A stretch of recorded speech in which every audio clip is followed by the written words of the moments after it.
Welcome back to 10th class. Once again, I Rajni Yadav with you. So let's start our study. Your first chapter is children's real number. Your first chapter is real number, and today I am going to start your first chapter. Okay. In this chapter you will have to know what is algorithm, what is Euclid division lemma, है ना. So about to know about Euclid division lemma, you will have to know a theory. बच्चों इसके बारे में आपको sir ने भी पढ़ाया है, तो लेकिन हम लोग क्या करेंगे, आज इसको फिर से पूरा रिपीट करेंगे. ठीक है. तो सबसे पहले आपको सर ने जैसे कि पिछली क्लास में भी बताया था, एल्गोरिथम और लेमा में डिफरेंस क्या होता है ना. तो एल्गोरिथम क्या होता है, कोई भी सीरीज़ है ना, कैसी सीरीज़ जो क्या हो, एकदम सीरीज़ हो, मतलब जैसे 1 2 3 4, जैसे कोई चैप्टर का सीरीज़ है ना, चैप्टर 1 चैप्टर 2 चैप्टर 3, या फिर कोई क्वेश्चन आंसर्स का सीरीज़. तो किसी भी सीरीज़ को हम लोग क्या कहेंगे बेटा, एल्गोरिथम कहेंगे. तो लेमा क्या होता है, लेमा मतलब किसी भी चीज़ को वेरीफाई करना. कैसे वेरीफाई करना, जैसे आपने पढ़ा है whole square of a plus B. जब आप उसको एक्सपेंस करते हैं तो रिजल्टेंट क्या होता है, A square plus B square plus 2ab. अब आप इसको चाहे जैसे सॉल्व करेंगे यही आंसर आएगा, लेकिन हमने इसको प्रूफ तो कर लिया कि whole square of A plus B is equal. तो जैसे हमने इसको प्रूफ तो कर लिया है, देखिए अब हमने क्या किया, इसको प्रूफ तो कर लिया है कि क्या होता है whole square of A plus B, है ना. हमने इसको प्रूफ किया है ना. हमने इसको जब प्रूफ किया है तो क्या प्रूफ किया है, ये रिजल्टेंट होता है A square plus B square plus 2ab. ये तो हमने प्रूफ किया बच्चों, लेकिन ये प्रूफ तो हम तो इसको कर सकते हैं, ये फॉर्मूला प्रूफ करेंगे ना. इसको अब क्या करना है, वेरीफाई करना है. आपको याद होगा आपने क्वेश्चन सॉल्व किया था, एलएचएस को प्रूफ किया था किसके, आरएचएस की. वही चीज़ जब हम किसी भी चीज़ को एलएचएस को आरएचएस को सॉल्व करते हैं, आपको याद होगा आपने बहुत सारी थ्योरम्स पढ़ी थी, है ना, 9th क्लास में. जब आपने थ्योरम्स पढ़ी थी तो उन थ्योरम्स को आप करने से पहले क्या करते थे, उनको प्रूफ करते थे, है ना. चेक करते थे कि क्या ये सच में ऐसा चीज़ है या नहीं है. तो उसी चीज़ को वेरीफाई करना है, उसी चीज़ को करेक्शन करना, चेक करना ही बेटा क्या कहलाएगा, लेमा कहलाएगा. ठीक है. तो अब हमें क्या करना है, आज हमें जानना है यूक्लिड डिवीज़न लेमा. तो उसको जानने से पहले आपको एक डिविजिबिलिटी रूल जानना है, जो आप बहुत पहले से ही जानते हैं. ठीक है. वो डिविजिबिलिटी रूल क्या है बेटा, कि अगर हम किसी भी नंबर को, जैसे हमारे पास कोई नंबर है b, अगर हम किसी नंबर b को डिवाइड करते हैं a से, है ना, तो यहाँ पे ये क्या हो जाएगा, b क्या होगा, डिवाइडेंट, और a क्या होगा, डिवीज़र, क्योंकि हम इससे डिवाइड कर रहे हैं. जिस नंबर से डिवाइड किया जाता है उसे डिवीज़र, और जिस नंबर को डिवाइड किया जाता है उसे डिविडेंड कहते हैं. तो यहाँ पर हमारे पास क्या आता है बच्चों, कभी कभी रिमाइंडर बचता है और कभी कभी नहीं बचता. तो जब रिमाइंडर नहीं बचता है उस केस में रिमाइंडर क्या होता है, 0 होता है. अदरवाइज़ 1 2 3 4, है ना कोई नंबर होता है. और यहाँ पर हम जब इसको b से डिवाइड करते हैं, b को डिवाइड करते हैं a से, तो यहाँ पर हमारे पास कुछ ना कुछ क्या आता है, क्वोशिएंट आता है ना. तो ये इज इक्वल टू, ये आपको याद होगा हम लोग पढ़े हैं फॉर्मूला 4th क्लास से ही. क्या चेक करते हो जब आप क्वेश्चंस को, तो क्या लिखते हो, dividend is equal to divisor into quotient plus remainder, है ना. तो यहाँ पे ये डिवाइडेंड है, यानी कि b आपका क्या है, डिवाइडेंड है, और यहाँ पे डिवीज़र क्या है, a, और इंटू में क्वोशिएंट क्या है, q. तो इसके इज इक्वल टू क्या हो जाएगा, a इंटू q, और हम लोग क्या लिखते हैं, प्लस रिमाइंडर. तो रिमाइंडर तो हमारा आर से डिनोट ही हो रहा है. ठीक है. इसी को बच्चों हम लोग कहेंगे यूक्लिड डिवीज़न लेमा. बस इसी को हम लोग क्या कहेंगे, यूक्लिड डिवीज़न लेमा. और इसको बेटा बहुत ही अच्छे से पिछली वीडियो में सर ने समझाया था. अगर आपको और इसका एक्सपेंशन देखना है तो आप वहाँ से देख सकते हो. ठीक है. यहाँ से क्या पता चलता है कि जब भी हम किसी, छोटा सा और मैं बता दे रही हूँ, जैसे मान लो आपने क्या किया, 43 से डिवाइड किया किसको, 47 को. ठीक है. तो कितने टाइम्स आएगा, ये 1 टाइम्स. ठीक है. यहाँ पे क्या आ जाएगा 43, और यहाँ पे रिमाइंड क्या होगा 4, है ना. तो आप क्या लिख सकते हैं, आप ये लिख सकते हैं कि 47 is equal to 43 into 1 plus 4. बोलो क्या आप ये राइट कर सकते हो, यस, तो ये बेटा ये जो आप देख रहे हो फॉर्म, ये वही फॉर्म है। ये जो ये आपका 43 इज इक्वल टू 43 इंटू 1 + 4 जो निकल के आ रहा है, यहाँ से निकल के आता है। इसी को हम लोग क्या बोलते हैं? Euclid division lemma. इसी को यूक्लिड डिवीज़न लेमा बोलते हैं। इसी को हम लोग पढ़ेंगे और सॉल्व करेंगे, ठीक है। तो इसको बेटा करना कैसे है, जिसको हम लोग क्या कर सकते हैं, यहाँ पर यूज़ करेंगे। चलिए देखते हैं कैसे करना है, ठीक है। हाँ बेटा, इसकी कंडीशन याद रखना। इसमें जो हमारा आर होता है रिमाइंडर, इसमें जो हमारा आर होता है रिमाइंडर, वो या तो क्या होगा, बड़ा होगा किससे? 0 से। क्या अभी माइनस में भी रिमाइंडर आता है क्या? नहीं, माइनस में रिमाइंडर नहीं आएगा। तो हमेशा क्या होगा, 0 से बड़ा होगा या इक्वल भी हो सकता है।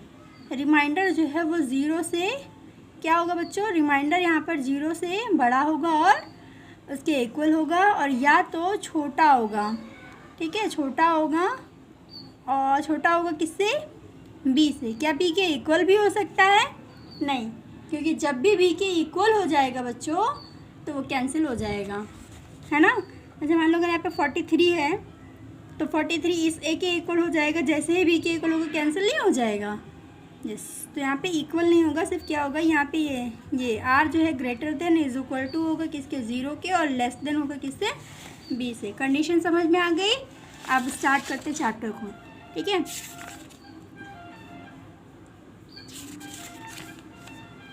देखो यहाँ पर क्या है बच्चों, यहाँ पर क्या कह रहा है? Use Euclid division algorithm to find the HCF of following. हमें इन सब के HCF को फाइंड करने के लिए इन्हीं सारे क्वेश्चंस को क्या करना है? सॉल्व करना है, ठीक है। जैसे मैं आपको थर्ड करा रही हूँ, ठीक। यहाँ पर आपका third number first of third, ठीक है, फर्स्ट ऑफ थर्ड। मैं बेटा सारा नहीं कर सकती। अब आप बोर्ड में हैं तो आपको क्या करना पड़ेगा? हाई स्कूल में आपको सारी ज़्यादा से ज़्यादा प्रैक्टिस खुद ही करनी पड़ेगी। और एक बात ध्यान रखिएगा बच्चों, जितनी आप प्रैक्टिस करेंगे एग्ज़ाम टाइम में उतना ही आपके लिए बेनिफिट होगा, है ना। और मैथ्स में बेटा ऐसा करना, आपको जो भी क्वेश्चन, आपको एक ही क्वेश्चन आ जाता है उसी को 5 बार लगाओ, क्योंकि हो सकता है वही क्वेश्चन एग्ज़ाम में आ जाए। और 5 बार इसलिए लगवा रही हूँ क्योंकि आप उसको जितनी बार प्रैक्टिस करेंगे उतना ही आपके ब्रेन में फिट होगा। फ्यूचर के लिए वो आपको क्वेश्चन क्या हो जाएगा, आप लर्न नहीं करेंगे, आपको लर्न हो जाएगा। क्योंकि मैथ्स तो लर्न करने वाला टॉपिक है नहीं, लेकिन हाँ प्रैक्टिस करने से लर्न हो जाता है, ठीक है। तो हम लोग क्या करेंगे? सॉल्व करेंगे इसको। 8 6 1 एंड हमारे पास क्या है? 2 2 5, ठीक है। तो हम देख रहे हैं यहाँ पर ये नंबर क्या है? ग्रेटर, और ये नंबर क्या है बच्चों? लेस है ना। तो हम इसको क्या मान लेंगे? ए, ये हमारा ए हो जाएगा, ये क्या हो जाएगा? बी। आपको नहीं मानना है ना मानिए, ए बी से आपको प्रॉब्लम हो रही है, हटा दीजिए। आप सीधे क्या करेंगे? ग्रेटर नंबर को डिवाइड करेंगे स्मॉलर नंबर से, ठीक है। 225 को आप क्या करेंगे बच्चों? डिवाइड करेंगे 867 को डिवाइड करेंगे 225 से, ठीक है। तो ये बेटा कितनी बार जा सकता है? आई होप ये 3 टाइम्स से जाएगा। तो यहाँ पे क्या हो जाएगा? 3, ये हो जाएगा 75 और 3 2 जा 6, ठीक है। अगर 4 बार जाता बच्चों तो ज़्यादा हो जाता, इसलिए 3 टाइम्स, ठीक है। तो यहाँ पे 7 - 5 क्या हो जाएगा? 2, और 7 ये कैरी बोरो लेगा तो यहाँ पे हो जाएगा 16 - 7, यहाँ पे क्या हो जाएगा? 9, ठीक। क्या हो गया? 9। फिर यहाँ पे क्या बचा आपके पास? आपके पास यहाँ पे बचे 7 - 6 करेंगे क्या आ जाएगा? 1। फिर से देखना बच्चों, 7 - 5 2, 16 - 7 9, और यहाँ पे हो गया 7 7 - 6 1। क्लियर? यस। तो आप क्या लिखेंगे अब? आप यहाँ से आपके पास क्या है बच्चों? अब आप फिर से क्या करेंगे? अभी देखो, क्या ये आपका रिमाइंडर 0 हो गया? क्या ये रिमाइंडर 0 हो गया? नहीं। आपने पढ़ा है बच्चों यूक्लिड डिवीज़न लेमा कुछ और अलग से नहीं है। आप जानते हैं क्रॉस डिवीज़न HCF मेथड, क्या आपने पढ़ा है ना 8th में और 7th में? जो हमारा HCF क्रॉस डिवीज़न मेथड है, बस ये वही है, वही है, और कहीं अलग से नहीं आया। उसी को हमने क्या कर दिया, थोड़ा सा बस इस फॉर्म में राइट किया है ना कि 225 इज इक्वल टू क्या हो जाएगा? Sorry, 867 is equal to 225 × 3 + 192। अब हमें इसी चीज़ को अलग अलग लिखना है बस, और कुछ नहीं बच्चों। जैसे आपका क्रॉस डिवीज़न मेथड HCF था, ये वही है। आप क्या क्रॉस डिवीज़न मेथड में क्या करते थे? जो लास्ट में रिमाइंडर बचता था उसको पुराने वाले डिवीज़र से डिवाइड करते थे। यहाँ पे भी वही काम करना है। जो लास्ट में रिमाइंडर बचा हुआ है उसको पुराने वाले डिवीज़र से डिवाइड करना है। फिर से कर दीजिए डिवाइड। तो यहाँ पे आप 192 को डिवाइड करेंगे 225 से। क्लियर। अभी कितनी बार जा सकते हैं हम? तो 19 2 जा क्या होता है 38, यानी कि हम 1 टाइम में जा सकते हैं। तो यहाँ पे आ जाएगा 192।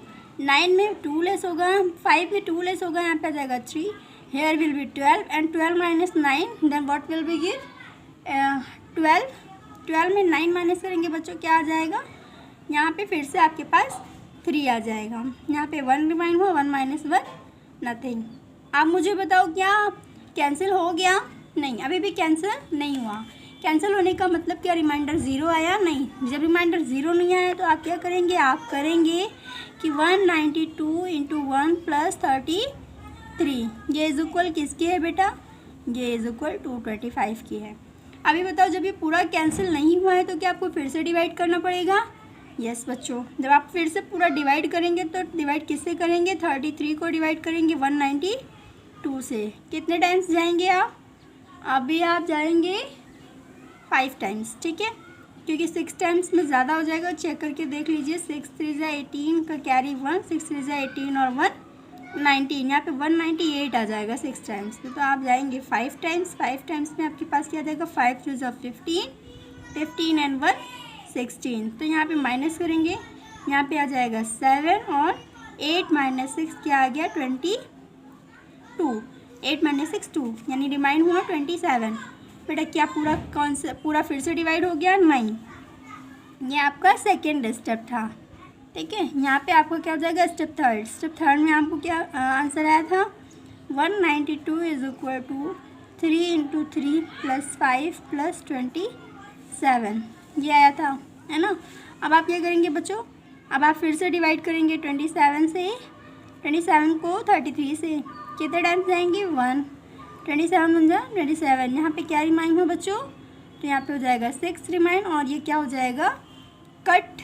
फिर क्या करेंगे आप राइट करेंगे 33 is equal to 27 into 1 plus 6, ठीक है। अब आप फिर से डिवाइड करोगे और अब जब आप डिवाइड करोगे तो 6 से डिवाइड करोगे किसको? 27 को। अभी कितने बार जाएंगे हम? 4 टाइम्स। क्या रिमाइंड हो हमारे पास? 3। तो हम क्या लिखेंगे? Now we will write that 27 is equal to 6 into 4 plus 3। Can you understanding my point? yes, I hope you will be getting my point. Okay, now you have to divide 6 divided by 3. Now you will divided 6 divided by 3 and it will give 3 2 जा 6. then the remainder will be 0. यहाँ पे reminder क्या हो गया बच्चों? अब reminder आपका 0 हो गया। जैसे ही आपका रिमाइंडर 0 हो जाएगा आपका लास्ट डिवीज़र ही आपका आंसर हो जाएगा। यानी कि इन दोनों का HCF कितना निकलेगा बच्चों? इन दोनों का HCF 3 निकलेगा। चाहे जिस मेथड से आप निकालेंगे HCF 3 निकलेगा। आप 2 मेथड पहले से ही जानते हैं। एक मेथड फैक्टराइजेशन मेथड, दूसरा मेथड क्रॉस डिवीज़न मेथड, और अभी आप जान गए हैं यूक्लिड डिवीज़न लेमा मेथड। ये कोई और मेथड नहीं है, ये मेथड वही क्रॉस डिवीज़न मेथड का नया रूप है। नया रूप का मतलब इसमें आपको ये लाइन ज़रूर लिखनी है। यहाँ पर आपको दिखाना है कि रिमाइंडर कहाँ पर 0 हुआ। जहाँ पर रिमाइंडर 0 हो जाएगा वही आपका आंसर हो जाएगा। अब आप यहाँ पे लिख सकते हो कि 6 is equal to 3 into 2 plus 0। क्या आप देख पा रहे हो कि रिमाइंडर 0 हो गया? यस, बस आंसर हो जाएगा। क्लियर? आप फर्स्ट क्वेश्चन को बिल्कुल इसी तरीके से करेंगे। ठीक है बच्चों, क्या आपको समझ में आ गया क्वेश्चन नंबर फर्स्ट कैसे करना है? I hope you will be understand. ठीक है, अब मैं बता रही हूँ क्वेश्चन नंबर 2 कैसे करोगे। देखो, क्वेश्चन नंबर 2 करने के लिए आपको यहाँ पर क्या कह रहा है? Show that any positive odd integer. आपको शो करना है कि कोई पॉजिटिव ऑड इंटीजर जो किस फॉर्म का है, या तो वो 6q + 1 फॉर्म का है, या 6q + 3 और 6q + 5 फॉर्म का है। ठीक है, तो कह रहा है where q is a some integer, और वहाँ पर q जो है वो क्या है? इंटीजर है। तो बेटा हम इसको कैसे शो करेंगे? इसको हम लोग पढ़ रहे हैं यूक्लिड डिवीज़न लेमा, तो थ्योरम पढ़ रहे हैं, तो इसी की वजह से मतलब लेमा, इसी लेमा से हम जितने भी क्वेश्चन को सॉल्व करेंगे इसी लेमा से करेंगे। आपका है आंसर नंबर 2, ठीक है, सोल्यूशन नंबर 2, ठीक, सोल्यूशन नंबर 2। आप यहाँ पर क्या लिखोगे, आप लिखोगे लेट वी हैव नंबर हमारे पास क्या होगा b, ठीक है, इज डिवाइडेड बाई, डिवाइड किससे करेंगे हम, a से। कोई नंबर है हमारे पास b जिसको हम डिवाइड कर रहे हैं किससे, a से, ठीक है। तो लेमा क्या कहता है कि b इज इक्वल टू, अभी हमने क्या पढ़ा था कि अगर हम b को डिवाइड करते हैं a से तो b इज इक्वल टू क्या हो जाएगा, a q प्लस r। ये क्या है बेटा, आपकी लेमा है। लेकिन यहाँ पर बच्चों क्या करना है आपको, यहाँ पर जो आपको लाना है वो 6 लाना है, ठीक है। तो 6 कभी आ सकता है, देखो यहाँ पे समझो, जब यहाँ पे आपने q से मल्टीप्लाई किया तो क्या आ गया, ए क्यू आ गया।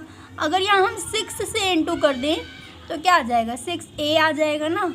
तो यहाँ पे बात किसकी हो रही है, 6 की, यानी हमारा जो नंबर होगा, हम जो भी हमारा कोएफिशिएंट जो होगा वो क्या होगा बच्चों, 6 होगा। तो हम लोग क्या लिखेंगे, हमारे पास क्या हो जाएगा, b is equal to, a की वैल्यू 6 होगी, ठीक है। जो हमारा a होगा वो क्या होगा, 6 होगा। 6 क्यों होगा अभी आप समझोगे, b is equal to 6q plus r। अब b is equal to 6q plus r, ठीक है। हमने 6 क्यों लिखा बच्चों, क्योंकि क्वेश्चन में क्या है, 6 है। 6 क्यों लिखा, क्योंकि क्वेश्चन में क्या है, 6 है। अच्छा आप मुझे बताओ, अगर हम 43 से डिवाइड करते हैं, किसी भी नंबर को जब डिवाइड करते हैं तो उसमें मैक्सिमम जो रिमाइंडर हो सकता है वो 46 तक हो सकता है। क्या ये बात क्लियर है, मैक्सिमम रिमाइंडर कहाँ तक हो सकता है, 46 तक हो सकता है। लेकिन जब हम 6 से डिवाइड करेंगे तो बेटा r की वैल्यू क्या क्या हो सकती है, तब r की वैल्यू हो सकती है या तो 0 या 1 या 2 या 3 या 4 या 5। ये किसकी वैल्यू होगी, r की, किसकी वैल्यू होगी, r की ये वैल्यू होगी, ठीक है। तो हम लोग क्या करेंगे, r की वैल्यू जब 0 होगी, when r is equal to 0, जब r की वैल्यू क्या होगी, 0 होगी, तो b इज इक्वल टू क्या हो जाएगा, 6q। b is equal to क्या हो गया बेटा, 6q हो गया, ठीक है। जब b की वैल्यू क्या होगी, जब b की वैल्यू जब r की वैल्यू 0 हो गई तो b इज इक्वल टू क्या हो गया, 6q हो गया, ठीक है। b इज इक्वल टू हो गया 6q। अब हमें क्या करना है यहाँ पर, अब हमें दिखाना है कि यहाँ पर हम जो भी नंबर लेंगे बेटा, जो भी नंबर ले, जब हमें क्या करना है, क्यों, ठीक है। लेकिन हमें क्वेश्चन में क्या दिखाना है, क्वेश्चन में हमें दिखाना है इसको एक बार 6q प्लस 1 की कंडीशन पे, दूसरी बार 6q प्लस 3 की कंडीशन पे, और थर्ड टाइम 6q प्लस 5 की कंडीशन पे। हम r की वैल्यू 0 से लेकर 5 तक कुछ भी ले सकते हैं, लेकिन क्वेश्चन के अकॉर्डिंग हमें इसको 6q plus 1, 6q plus 3, 6q plus 5 पे ही शो करना है। तो अभी हम शो करेंगे किस पे, 6q प्लस 1 पे, ठीक बेटा, किस पे शो करेंगे, 6q प्लस 1 पे। हम इसको वेरीफाई करेंगे कि ये जो हमें वेरीफाई करना क्या है बच्चों, देखो वेरीफाई करना क्या है, यहाँ पे देखो कह रहा है show that positive, any positive odd integer, कोई पॉजिटिव ऑड इंटीजर जो है वो इस फॉर्म का होगा, किस फॉर्म का, 6q प्लस 1 की फॉर्म का। अगर 6q प्लस 1 की फॉर्म का है तो यहाँ पर जो रिजल्टेंट आएगा वो ऑड आएगा, ठीक है। हमें ये वेरीफाई करना है, तो करते हैं वेरीफाई। हम लोग क्या करेंगे, q की कोई भी वैल्यू ले सकते हैं, ठीक बेटा। q की वैल्यू क्या ले सकते हैं, 0, 1, 2, 3, कुछ भी। अगर हम q की वैल्यू लेंगे, मान लो अगर आप यहाँ पे q की वैल्यू 0 करते हो, जब आप q की वैल्यू 0 करते हो तो क्या हो जाएगा, 6 into 0 plus 1 is equal to क्या है आंसर, 1। क्या 1 ऑड इंटीजर है बेटा, यस 1 क्या आ गया, ऑड इंटीजर आ गया, ठीक है। अब हम b की q की वैल्यू क्या लेंगे, 2 लेंगे, ठीक है। q की वैल्यू 1 लेंगे पहले, सॉरी। तो यहाँ पे क्या हो जाएगा, 0 के बाद जब 1 लिया तो 6 1 जा 6 और 1 7, क्या 7 ऑड इंटीजर है, बिल्कुल, ठीक है। अब b की वैल्यू, अब हम यहाँ पे 1 के बाद क्या लेंगे वैल्यू, 2 लेंगे, 1 ले चुके हैं, 2 लेंगे। अब तो 6 2 जा 12 और उसमें 1 प्लस करेंगे तो 13। कैसी वैल्यू आ रही है, ऑड इंटीजर्स। क्या वेरीफाई हो रहा है बच्चों, क्या ये सारी वैल्यू 1 और 7 और 3 क्या ये सारी वैल्यू आपको ऑड ही आ रही हैं? हाँ, तो ऑड आ रही तो आपका वेरीफाई हो रहा है, ठीक है। तो आपको यही वेरीफाई करना था कि 6 + 1 ये ऑड आएगा। एक दूसरा आपको वेरीफाई करना है कि जब भी की वैल्यू 6 + 3 हो तब भी ये ऑड आएगा। तो ऑड हम लोग चेक करते हैं कि क्या ये ऑड आ रहा है। यहाँ पर हम लोग क्या लेंगे, एक बार 0 लेंगे, 1 लेंगे, 2 लेंगे, 3 लेंगे, क्यू की वैल्यू है ना। तो जब वैल्यू को हम लोग लेंगे तो यहाँ पे क्या आ जाएगा, 6 × 0 + 3 = 3, क्योंकि 0 0 हो जाएगा। 3 कैसा नंबर है, ऑड। ऑड क्या है, इंटीजर। इंटीजर शो करना था इसलिए ऑड इंटीजर, ठीक है। अभी हमें क्या शो करना है, नेक्स्ट। तो क्या करेंगे, 6 × 1 + 3, ठीक है। 6 × 1 = 6 और +3 क्या आ गया, 9। कैसा इंटीजर आया, ऑड इंटीजर। नेक्स्ट क्या करेंगे, 6 × 2 + 3, तो 6 × 2 = 12, 12 + 3 15। कैसे इंटीजर आ गए, ऑड इंटीजर, ठीक है। तो ये भी ऑड इंटीजर आ गया। ये भी आपका क्या हो गया बच्चों, ये भी आपका शो हो गया। सेकेंड वाला स्टेप भी आपका शो हो गया। अब आपको थर्ड क्या शो करना है, अब आपको थर्ड शो करना है कि b = 6q + 5। इसको आप कर लो, 3 लाइन इसमें लिखनी है, आप इसको कर लो। करोगे क्या, q की जगह पे 0 रखोगे, 1 रखोगे, 2 रखोगे, 3 रखोगे। सारी वैल्यू, सारी जो आंसर आएंगे q की जगह पे 1 2 3 4 5 रखने पे जो आंसर आएंगे वो क्या आएंगे, ऑड आएंगे। फिर आप क्या लिखोगे, आप लिखोगे therefore 6q + 1 6q + 3 and 6q + 5 कैसे इंटीजर्स हैं, बोलिए आपको क्या शो करना था, or which type of integer, odd integers. Clear childrens, ये क्या है बच्चों, ये हमारे ऑड इंटीजर्स हैं, ठीक है। एक बार फिर से समझ लो, हमारे पास कोई नंबर है a और b, तो हमने क्या लिख दिया, b = aq + r। हमें इसको 6 के शो करना था इसलिए मैंने a की वैल्यू 6 ले लिया, ठीक है। जब हम 6 से डिवाइड करते हैं तो r की वैल्यू 0 1 2 3 4 5 कुछ भी हो सकती है, लेकिन क्वेश्चन ने कहा है हमें r की वैल्यू केवल 1 लेना है, केवल 3 लेना है, केवल 5 लेना है। 0 2 और 4 पे अभी हमें बात नहीं करनी है। तो यहाँ पे हम r की वैल्यू 0 ना लेके बेटा कितना ले रहे हैं, 1। देखो पहले मैंने 0 लिया था ना, लेकिन क्वेश्चन ने कहा नहीं 0 नहीं लो 1 लो, तो यहाँ पे 1 ले लिया। जब r की वैल्यू 1 हो जाएगी तो देखो r की जगह पे 1 रखा, ठीक है। अब r की वैल्यू हमने 1 तो ले लिया, q की वैल्यू हम कुछ भी ले सकते हैं। कह रहा है q की वैल्यू आप कुछ भी लो, कुछ भी लेंगे तो आपको चेक करना है कि ये ऑड आएगा।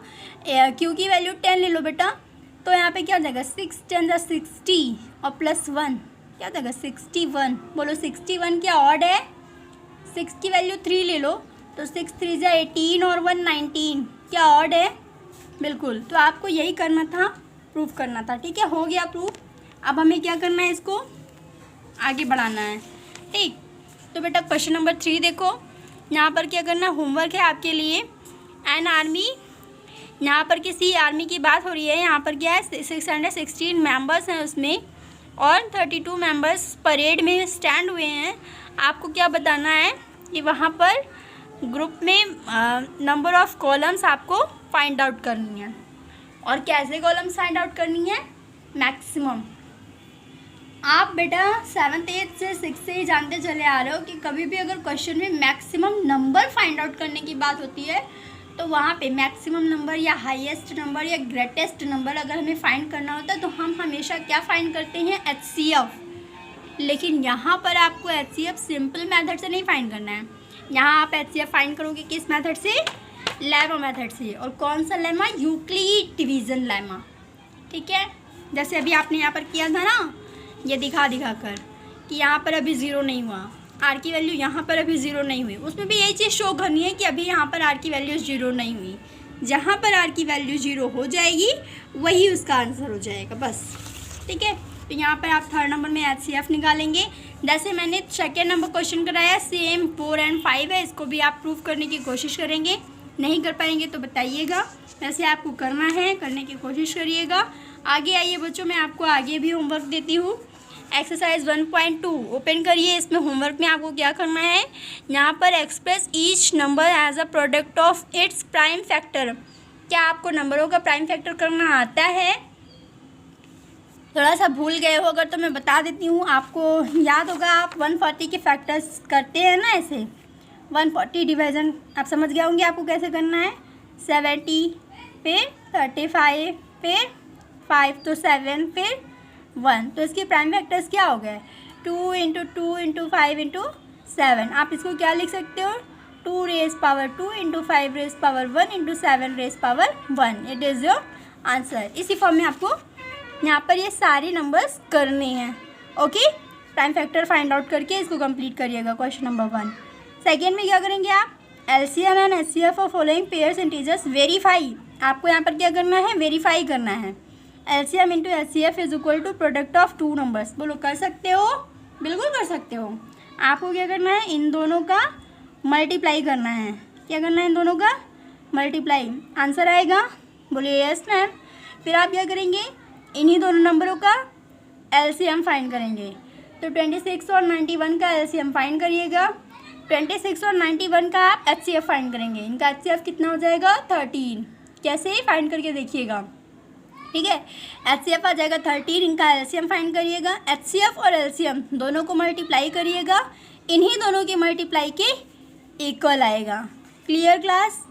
सेम काम आपको क्वेश्चन नंबर 3 में करना है, सेम काम क्वेश्चन नंबर 4 में करना है। एक बात बेटा, क्वेश्चन नंबर 4 में आपको HCF इन दोनों नंबरों का गिवन है, आपको केवल LCM फाइंड करना है। आप 5 तक के क्वेश्चंस को कंप्लीट करिएगा। नेक्स्ट क्लास में आपको 5 से आगे कंटिन्यू करूँगी।